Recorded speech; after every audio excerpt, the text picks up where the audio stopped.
Good afternoon. It's Jamie Carter, the manager of the small cap funds here at SW Mitchell Capital.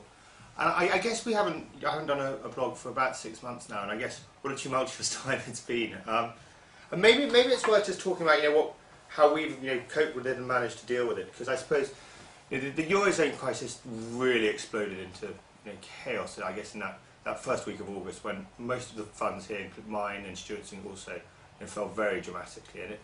And it would have been very easy at that stage to have panicked, taken risk off, and that was the real pitfall we avoided last year, putting risk on at the top and taking risk off at the bottom. So I guess what we did, we then really just went back to our most basics, really, and just going back to talking to companies. And it's fascinating how what companies have told us over the last 6 months. In August, they said basically August is shaping up to be the best ever. Factories were having to remain open, even double shifts in August of all months. September was fantastic, but then when speaking to companies in September, what we noticed was a lot of them were then very concerned about the Eurozone crisis. There'd been a crisis of confidence, and every management, I guess in 2008, had missed the downturn from the financial crisis then. All I suppose in their presentations had one extra slide saying, what if Eurozone crisis, what if double dip? And I think what we saw then was that October and November, business just ground to a halt.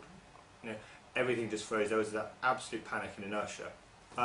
But I think what we've learnt this year in January and February is that come December, the beginning of December, the companies opened the cupboard doors, as it were, and just found the shelves were totally empty. And it's just typical of how inventories have been so low, companies are so tightly run, both in terms of their working capital, their balance sheets.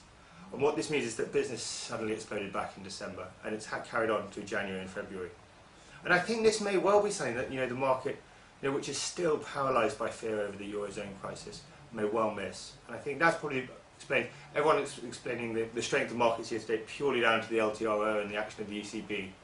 But I think there's a real emerging awareness that businesses are actually in bloody good shape and could trade and are trading very well. And I guess you add that to the fact that nearly all managers have missed this rally. And the only thing worse than losing money for clients is when the market rebounds and you don't. And I think a lot of people are feeling that, and that is very much, I think, the pain trade at the moment. And in our funds, we're relatively aggressively positioned compared to where we have been historically. And and it almost feels uncomfortable being like that, which perversely probably means it's the right thing to do. So whilst markets have had a very strong run, and I suppose are consolidating and pausing for breath so far in March, we think we could easily have the makings of a bull market here. Let's hope so.